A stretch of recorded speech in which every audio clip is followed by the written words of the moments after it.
आ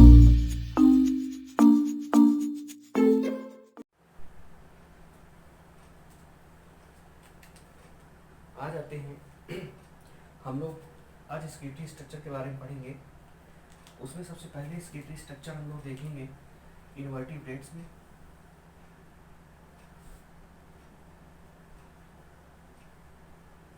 फिर इसके बाद देखेंगे वर्टिब्रेट्स में।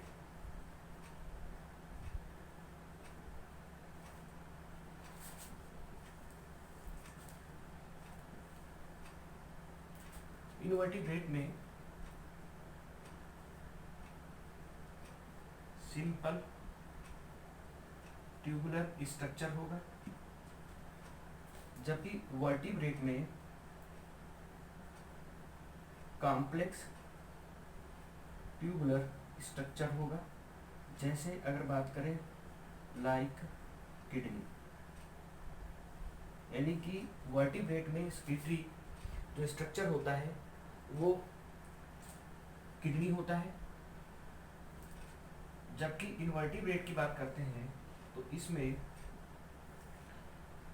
पहला होता है प्रोटोनेफ्रिडिया, दूसरा जो हमको पढ़ना है वो पढ़ना है मेटानेफ्रिडिया,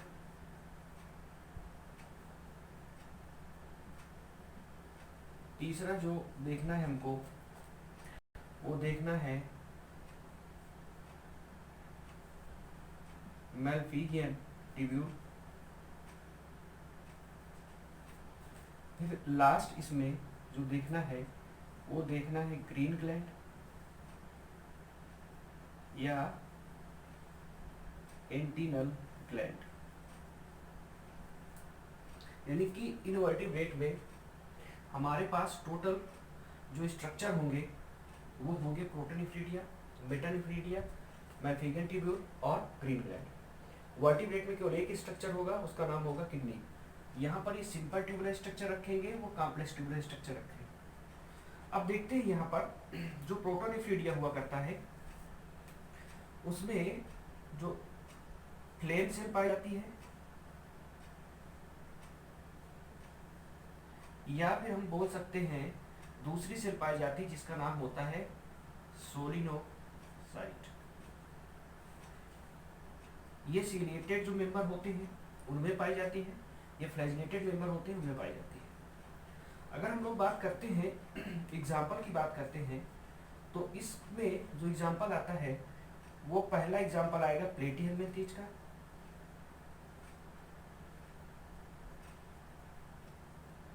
ये जो प्लेटिहेल्मिंथेज के मेंबर होते हैं उनमें प्रोटोनेफ्रिडिया पाया जाएगा। दूसरा एम्फिऑक्सस में, जिसको हम लोग बोलेंगे lancelet.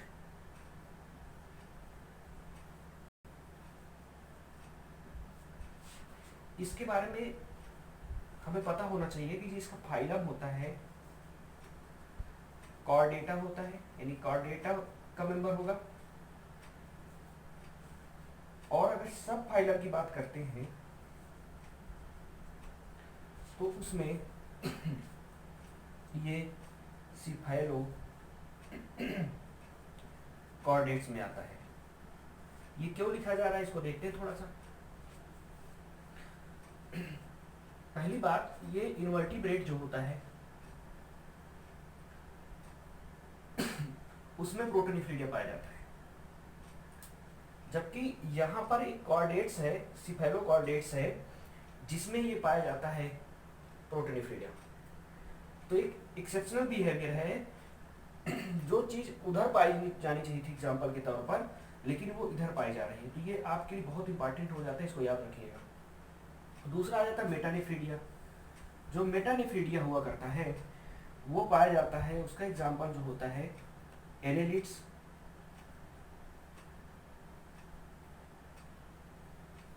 Annelids like earthworm, earthworm में पाया जाता है। इसमें एक चीज ध्यान रखना होता है कि ये अगर मान लो अर्थवर्म की बॉडी है तो उसमें क्या होता है, एक फनल शेप ऐसा स्ट्रक्चर होता है, जिसको नेफ्रोसाइट बोलते हैं। ये कैसा होता है? सीलिएटेड होता है एंड फनल शेप होता है। सीलिएटेड भी होता है, फनल शेप भी होता है। और ये करता क्या है, जो उसका एक्सक्रीटरी वेस्ट होता है उसको बॉडी के फ्लूइड से उठा करके बॉडी के सरफेस पे लेके आ जाती है। ये हमने सरफेस की तरफ इसको दिखाया है और ये एक पोर के थ्रू बाहर निकाल देगा। तो इस पोर को बोलते हैं नेफ्रिडियोपोर। नेफ्रिडियोपोर। तो ये हो गया हमारा मेटानेफ्रिडिया का एक पार्ट, जिसमें हमें नेफ्रोसाइट और नेफ्रिडियोपोर को पढ़ना था। अब आ जाते हैं मैल्फिजियन ट्यूब्यूल की बात करते हैं। तो मैल्फिजियन ट्यूब्यूल के अगर एग्जांपल की बात करते हैं तो ये इंसेक्ट में पाया जाएगा। इंसेक्ट जैसे यानी लाइक कॉकरोच, कॉकरोच में पाया जाएगा। इसके एग्जांपल वही क्यों याद रखना है। ग्रीन ग्लैंड जो होगा वो क्रस्टेशियंस में पाए जाएंगे। क्रस्टेशियंस लाइक प्रॉन्स, ये प्रॉन्स में पाया जाएगा। इसके लिए हमने एक ट्रिक बताई थी, क्या है? ग्रीन सिग्नल करो प्यारे। ग्रीन का मतलब हो गया ग्रीन ग्लैंड। सिग्नल जो होता है वो हमें कहाँ से मिलता है? एंटीना से। तो सिग्नल को एंटीना से थोड़ा सा याद रखना है, जिसकी वजह से एंटीना ग्लैंड हम लोग याद कर पाएंगे। ये एंटीना, अब इसी को एंटीनल ग्लैंड बोल सकते हो। करो का मतलब क्रस्टेशियंस में पाया जाएगा। सीएन। प्यारे का मतलब हो गया प्रॉन्स। ये हमें याद करने में मदद करेगा। ये एग्जाम्पल हमें कैसे याद करने हैं, हम आपकी थोड़ी सी मदद करते हैं। यहाँ पर सबसे जो इम्पॉर्टेंट होगा, यानी प्रोटोनेफ्रिडिया का सबसे इम्पॉर्टेंट एग्जाम्पल होगा, वो होगा प्लेटिहेलमिंथेस।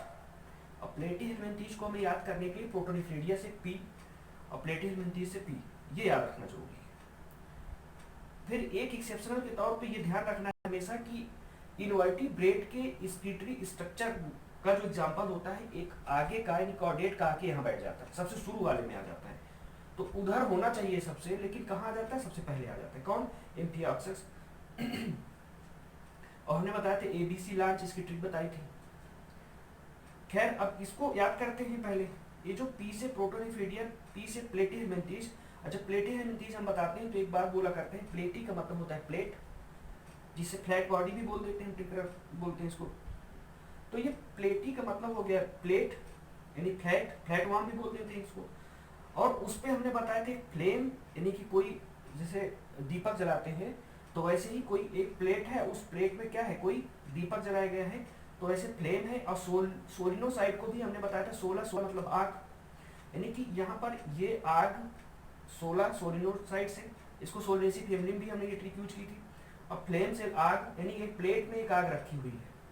ये फीलिंग करोगे तो ये सारी चीजें यहाँ की जितनी है वो सब याद हो जाएंगी कि प्लेट से प्लेटिहेलमिंथेस, फ्लेम, फ्लेम से सोलर सोलिनेसी, फिर प्रोटोनेफ्रिडिया पी से। अब ये मेटानेफ्रिडिया आपको याद रखना होगा अर्थवाम का। यहाँ पर ये जो मैल्फिजियन ट्यूब्यूल है उसको हम शुरू में क्या बोलते हैं? माँ से दो टर्म निकालते हैं इसका, जो यम ए से माँ से क्या निकल के आ रहा है? एक तो ये फीमेल है, और हम लोग हमेशा सुनते आए हैं कि जो फीमेल है वो हमेशा कॉकरोच से क्या होती है? डरती है। तो इसका मतलब हो गया कि ये मैल्फिजियन ट्यूब्यूल जब भी आप बोलो तो आपके दिमाग में शुरू के दो जो अल्फाबेट है यम ए माँ, वो याद आए। और माँ हमेशा क्या होगा? फीमेल को लेते हुए हम लोग इसको बता देंगे कॉकरोच से, इसका लिंक करा देना है हमको। तो मेरे ख्याल से कुछ ना कुछ मदद मिलेगी इसको याद करने में। याद करना बहुत जरूरी है इसके एक्सक्रीटरी स्ट्रक्चर को। अब हम लोग क्या करते हैं, ये किडनी के स्ट्रक्चर को हम लोग एक एक करके समझते हैं। कैसे किडनी के स्ट्रक्चर को समझेंगे? एक बात रह गई है, देखो पहली हमें चीज ये ध्यान रखनी है ये कि एक कंट्रैक्टाइल वैक्यूल होता है जो पाया जाता है अमीबा ये एक प्रोटोजोअन होता है। ये क्या करा करता है, स्कीटरी सिस्टम में यूज होता है किसके लिए, फॉर ऑस्मो रेगुलेशन। तो ये याद रखना है आपको। दूसरी बात, यहाँ सबसे इंपॉर्टेंट कहानी है, ये जो स्ट्रक्चर सबसे पहले आया प्रोटोनिफ्रीडिया, ये क्या करता है, केवल और केवल ऑस्मो रेगुलेशन में मदद करता है। Only helps in osmo regulation, है ना। जो स्क्रीटरी वेस्ट है वो रिमूव होगा, removed through general body surface, GBS, यानी केवल ऑस्मो रेगुलेशन के लिए होगा। जबकि अगर हम लोग इनकी बात करते हैं, ये सारे के सारे और लास्ट तक किडनी तक भी ले लो तो ये पूरे के पूरे क्या करेंगे, ऑस्मो रेगुलेशन के लिए तो काम करेंगे ही करेंगे, साथ में क्या करेंगे, रिमूव करेंगे स्क्रीटरी वेस्ट को, रिमूव स्क्रीटरी वेस्ट। ये बहुत इंपॉर्टेंट एक कंफ्यूजन है जो हमें दूर करना होगा। और ये जो कॉन्ट्रैक्टाइल वैक्यूल, ये भी केवल ऑस्मो रेगुलेशन करेगा, स्क्रीटरी वेस्ट को जनरल बॉडी सरफेस से निकालेगा, ये अमीबा प्रोटोजोआ में पाया जाएगा। अब आ जाते हैं हम लोग डिटेल में पढ़ते हैं थोड़ा किडनी के बारे में।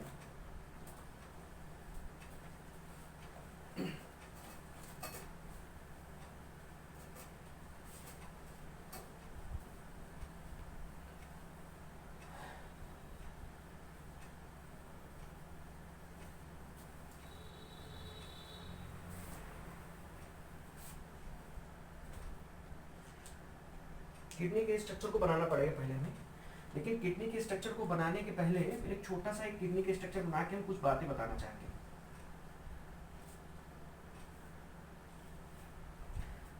एक ये पार्ट हुआ करता है जिसको बोला करते हैं कानकेव, और इधर के साइड में जो दिखा है ये कॉन्वेक्स होता है, ये हम लोग ऑप्टिक्स में पढ़ते भी हैं। तो कॉन्वेक्स से हमें कोई मतलब नहीं है, हमें कॉनकेव सरफेस की तरफ ध्यान देना है, क्योंकि एनसीईआरटी की लाइन कॉनकेव का यूज किया है उसने। मेरे ख्याल से कॉनकेव, ये शेप जो होता है कॉनकेव होता है। अगर हम लोग हाथ पे ये पार्ट देखते हैं तो ये कॉनकेव होता है ना। तो ये जो कॉनकेव इस तरह से शेप निकल के आएगा, ये यहाँ पर निकला भी है, इससे क्या हम लोग यूज करना है, एक हाइलम होता है, हाइलम। तो जो हाइलम है ये यू शेप से यहाँ पर हम लोग क्या यूज करने, कॉनकेव। क्योंकि अभी कुछ देर में एक हम लोग टर्म यूज करेंगे पेल्विस, वो जो वी शेप है यहाँ से, ये जो वी शेप है ये क्या बताएगा, वी शेप से फनल शेप बनाएगा। अब फनल शेप अगर आप जानते हो तो यही होता है फनल शेप, ऐसे ही कुछ होती है फनल शेप स्ट्रक्चर। तो पेल्विस से वी फनल शेप अभी हम प्रूव करेंगे, और अभी हम दिखा रहे हैं यहाँ पर हाइलम, ये क्या होता है, कॉनकेव सरफेस होता है। अब तो हाइलम के बारे में एनसीईआरटी पूछ क्या सकता है, अगर एग्जाम में आता है तो ज्यादा से ज्यादा क्या करेगा, ये क्या पूछ बताएगा कि जो ये सरफेस हुआ करता है, कॉनकेव सरफेस हुआ करता है, इसी से क्या करता है, ये यूरेटर निकल के आता है बाहर, और यहाँ से आर्टरी वेसल निकल के आती है, रीनल आर्टरी, रीनल वेन। तो इस तरह से ये जो ओरिजिनेशन होते हैं, यानी कहाँ से निकलती है, तो हमें बताना पड़ेगा कॉनकेव सरफेस है किडनी का, उसकी तरफ से, और उस कॉनकेव सरफेस को क्या बोलते हैं, हाइलम, और हमें ये याद रहेगा। अभी कुछ देर में जब हम स्ट्रक्चर पूरा बना देंगे तो वी शेप हम इसको बताते हैं, फनल शेप इसको बता देते हैं। चलो अब हम लोग डिस्कस करते हैं कुछ पॉइंट हैं जो किडनी के बारे में हमें याद रखना है। तो किडनी कितनी होती है टोटल, 2 होती हैं, किडनी 2 होंगी, और इसकी पोजीशन कैसी होगी, ये कहाँ पाई जाएगी, थोड़ा देख लेते हैं। ये रेडिस ब्राउन होती है, ब्राउन होती है। दूसरा पॉइंट होगा बीन शेप होती है। तीसरा पॉइंट हमें जो ध्यान रखना है कि जो किडनी होती है उसकी पोजीशन क्या होती है, ये थॉरेक्स होता है, ये एब्डोमेन होता है। तो जो एब्डोमेन होता है ये वेंट्रल होता है, डॉर्सल होता है, तो एब्डोमेन के डॉर्सल साइड में, ठीक है ना। तो हम लोग इसको याद करेंगे, present in dorsal side of abdomen. ठीक, इसके बाद हम लोग क्या करते हैं, इसका जो लेंथ विड्थ थिकनेस है उसको याद करते हैं, 10 to 12 सेंटीमीटर। फिर इसको 5 to 7 सेंटीमीटर। फिर इसके बाद जो आ जाएगा वो 2 to 3 सेंटीमीटर, ऐसे करके। एक्चुअली इसको ध्यान दो तो आप देखोगे हाफ होता चला जा रहा है, यानी कि ये जो होगी लेंथ होगी, विड्थ होगी, और ये क्या होगी, थिकनेस होगी, किसकी, किडनी की। अगर इसके वेट की बात करते हैं तो 120 ग्राम से लेकर के 170 ग्राम तक किडनी हो सकती है। और इसकी पोजीशन थोड़ा देख लेते हैं।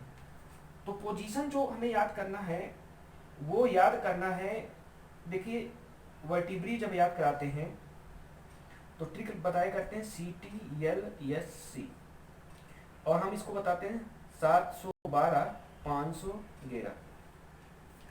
तो ये जो पोजीशन होती है किडनी की होती है, लेकिन कहाँ से, इसका जो लास्ट थोरैसिक होगा, इसको क्या बोलेंगे, T12, और जिसका थर्ड लंबर होगा यानी कि T3 तक ये रहता है। तो हम लोग ऐसे बोल सकते हैं T12 टू T3 तक किसकी पोजीशन होती है, किडनी की। ये एग्जैक्ट पोजीशन होती है किडनी की, कि अगर हम लोग इसकी बात करें तो T12 से लेकर के T3 तक का ये पार्ट होता है। मेरे ख्याल से हमने सारे पार्ट को याद कर लिए हैं और इसको हमें याद रखना भी पड़ेगा। अब अगले पार्ट की तरफ आ जाते हैं, किडनी के पूरे डिटेल स्ट्रक्चर को पढ़ते हैं लोग।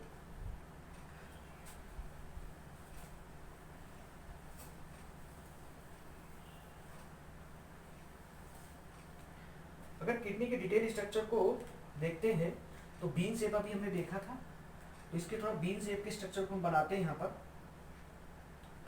तो ये हमारा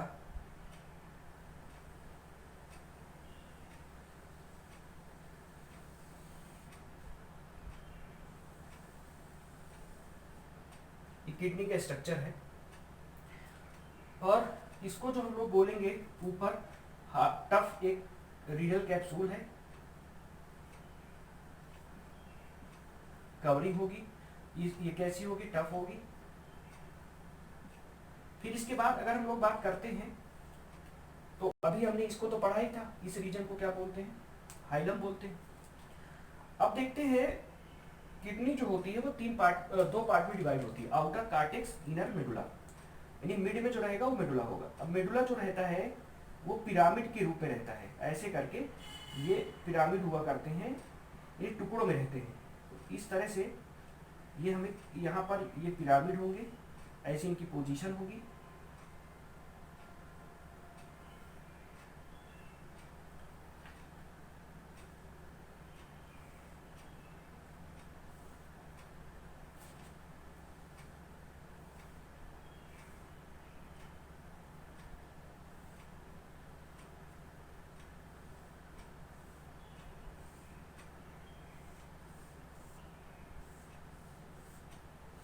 इस तरह से टोटल 6 से 8 तक रीनल पिरामिड होते हैं।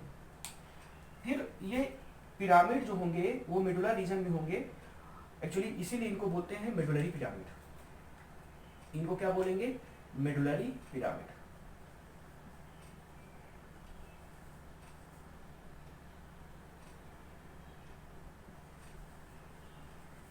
मेडुलरी पिरामिड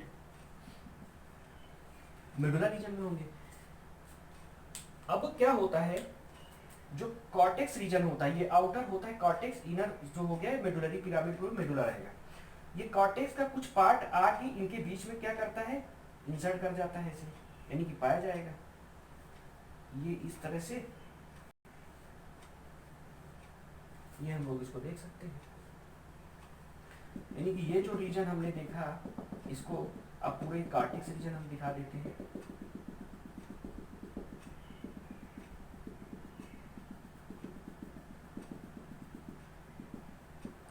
ये हमारा कॉर्टेक्स हो गया, इसको बोलेंगे कॉर्टेक्स। अगर पूरा बोलना है तो रीनल कॉर्टेक्स। ये जो बीच में चला गया इसको बोल देते हैं हम लोग, ये जो यहाँ तक आ गया है इसको बोल देते हैं, ये जो अंदर तक गया है पूरा इसको बोल देते हैं renal column of Bertini, renal column of Bertini. इस पे ध्यान रखना होगा, ये जो पाया जाएगा पार्ट ऑफ कॉर्टेक्स है, बट प्रेजेंट या एक्सटेंडेड कहाँ होता है, मेडुला, प्रेजेंट इन मेडुला।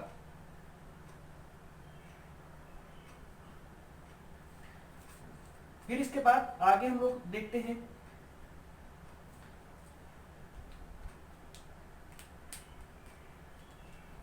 इस मेडुला पे क्या हुआ करता है, इस तरह की एक लाइनिंग या पाइप होगा जिसको हम लोग कलेक्टिंग डक्ट बोलेंगे। क्या बोलेंगे हम लोग, कलेक्टिंग डक्ट।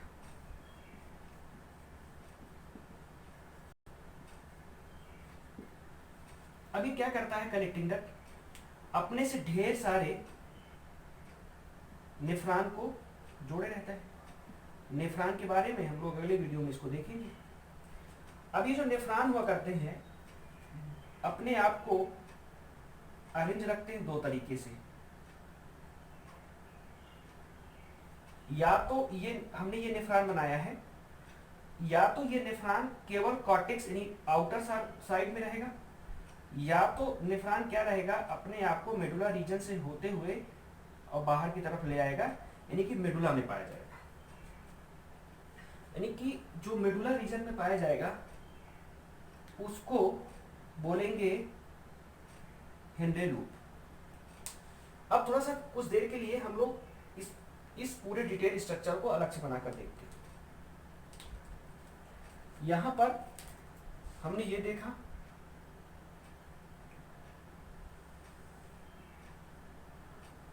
ये क्या था, यहां पर ये पूरा कैप्सूल था। इसके बाद नीचे क्या था, ये पूरा का पूरा एक हमने बना दिया, यहाँ पर क्या, पिरामिड। ये हमने एक पिरामिड बना दिया। इस जब पिरामिड को बनाकर देखते हैं तो यहाँ पर अभी हमने बताया कि इस तरह से ये क्या पाई जाएगी, कलेक्टिंग डक्ट पाई जाएगी, और ये इस तरह से कलेक्टिंग डक्ट है। कहाँ खुलेगी, इसको बोलेंगे रीनल पाइपिला। ये क्या पार्ट होगा यहाँ पर, कलेक्टिंग डक्ट का।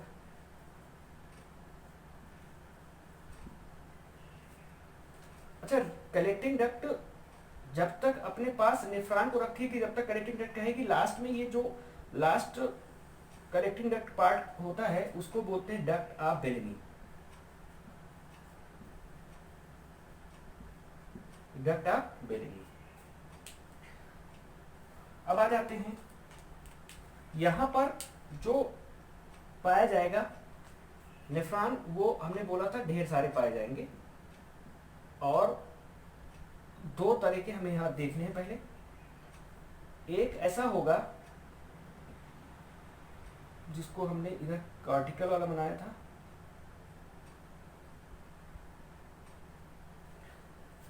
एक ऐसा होगा जो एक्सटेंड होकर के नीचे तक जाएगा फिर ऊपर आ जाएगा। देखो ये जो है इसको बोलते हैं हेनले लूप,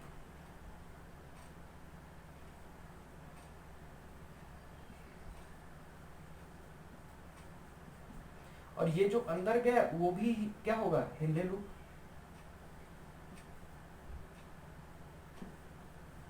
अब देखो यहाँ पर ये हेनले लूप मेडुला पे रहेगा, अगर एक्सटेंडेड रहेगा तो उसको बोल देते हैं, उस तरह के नेफ्रॉन को बोल देते हैं मेडुलरी नेफ्रॉन या जक्स्टा मेडुलरी नेफ्रॉन। ये जक्स्टा मेडुलरी नेफ्रॉन है, और जिसका हेनले लूप कॉर्टेक्स में ही रहे, मेडुला में ना जाए, तो उसको बोल देते हैं कॉर्टिकल नेफ्रॉन। अब ये कॉर्टिकल नेफ्रॉन हो गया। ये कॉर्टिकल जो नेफ्रॉन होता है वो क्या होता है, स्मॉल होता है। और क्या होता है, क्यों इस साइज में दिख भी रहा है क्योंकि उसका हेले लूप ज्यादा अंदर तक नहीं गया, स्मॉल होगा, इसलिए छोटा है तो ज्यादा होगा, 80% होता है।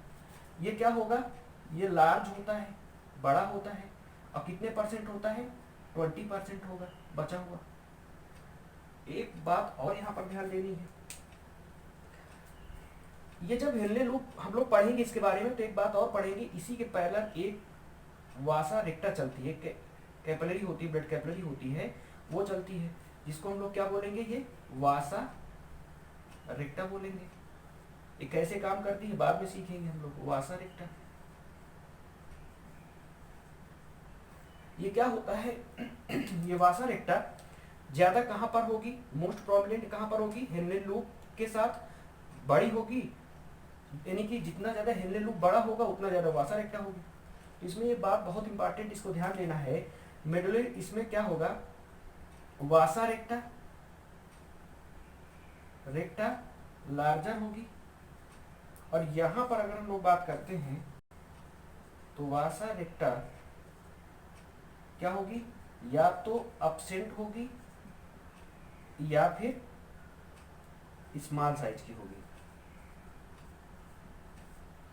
इस तरह से हमें समझ में आ गया। इसके लिए थोड़ी सी एक कहानी ऐसे बता सकते हैं हम कि जो कॉर्टिकल नेफ्रॉन है वो हमने टर्म इसको याद कराया है कि कटा हुआ है, थोड़ा सा कॉर्टिकल कटा हुआ है। कटा का मतलब देख लो, उसका हेनले लूप भी कटा छोटा है, इसलिए वासा रेक्टा भी कटा होगा, यानी एब्सेंट हो गया तो छोटा होगा, और छोटा होगा, कटा है छोटा है तो इसका मतलब नंबर भी इसके ज्यादा होंगे, कितने परसेंट, 80%। तो इस तरह से हमने ये सारे सिस्टम जो हमने यहाँ पर समझाए वो सभी तो अभी तक हमने ये पिरामिड के अंदर की पूरी कंडीशन हमने समझा है, और जो कंडीशन है पूरे के पूरे पिरामिड की, वो सभी पिरामिड में सेम पाई जाएगी, यानी कि इसी तरह की सिचुएशन इस पिरामिड में, इसमें हर जगह पाया जाएगा। अब आ जाते हैं हम लोग थोड़ा सा फर्दर इधर की सिचुएशन को समझते हैं, यहाँ पर कैसे अरेंजमेंट होता है। तो इसको समझने के लिए सबसे पहले हमको ये जानना होगा कि जो रीनल पैपिला हुआ करता है वो ओपन जहां होता है उसको बोलते हैं माइनर कैलिक्स। इसको क्या बोलते हैं, ये जो रीजन होता है इसको बोल देते हैं minor calyx, minor calyx. Same ये जो ओपनिंग है पिरामिड के बाद की ओपनिंग है, इनको भी बोल देते हैं, क्या बोल देते हैं, minor calyx, minor calyx.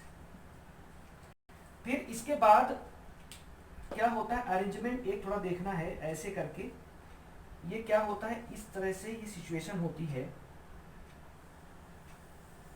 Ureter की, यानी कि यहां पर ऐसे करके ये माइनर कैलिक्स जहां पर आके ओपन होती है, यहां से जैसे यूरिन, ये कलेक्टिंग डक्ट का काम क्या होता है, यूरिन को जो फिल्टर होके आ रहा है उसको ले जा करके रीनल पैपिला से बाहर निकालते हुए कहां पहुंच जाते हैं ना, माइनर कैलिक्स रीजन में।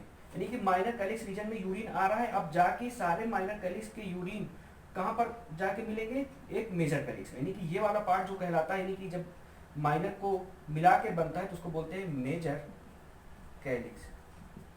इसी तरह से ये यहाँ पर माइनर बने हुए हैं, इनको बोलेंगे मेजर कैलिक्स। इनकी सेम सिचुएशन है, इधर उधर हम जो बता रहे हैं। अब क्या होता है, ये मेजर कैलिक्स क्या होता है, इनका प्रोजेक्शन होता है एक रीजन में जिसको हम लोग अभी देखे थे, इसको बोला जाएगा पेल्विस। क्या बोला जाएगा, पेल्विस।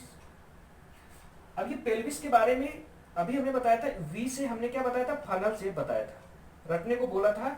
जैसे हाइलम को हमने यू या हमने बोला था जो कॉन्केव रीजन की तरफ होगा, तो उसी तरह से यहाँ पेल्विस क्या होगा, फनल शेप होगा, और इसमें किस चीज का प्रोजेक्शन होता है, तो देख लो ये मेजर कैलिक्स आके प्रोजेक्टेड है, यानी कि इधर की तरफ मिलेंगे आकर के। तो ये एक तो ये लाइन हमें एनसीईआरटी की याद रखना था। फिर इसको आगे हम बोल देंगे यूरेटर, यूरेटर से आगे यूरिन पहुंचेगा यूरिन ब्लैडर में, फिर यूरेथ्रा में, फिर आउट हमारे उससे बाहर हो जाएगा। अब देखते हैं एक लाइन जो हमें याद रखनी है कि जो यूरिन है वो हमारे कलेक्टिंग डक्ट से होता हुआ, यानी कि हेनले लूप में फिल्टर हुआ, एब्जॉर्प्शन सिक्रीशन हुआ, इसके बाद कहाँ आगे, कलेक्टिंग डक्ट में। कलेक्टिंग डक्ट से कैसे आगे मूव हुआ उस ऑर्डर को थोड़ा सा समझ लेते हैं, उसको याद कर लेते हैं। तो पहले हम देखिए कि कलेक्टिंग डक्ट में आया, कलेक्टिंग डक्ट के बाद कैसे आगे पहुंचा, हमने बोला था क्या, डक्ट ऑफ बेलिनी से, डक्ट ऑफ बेलिनी।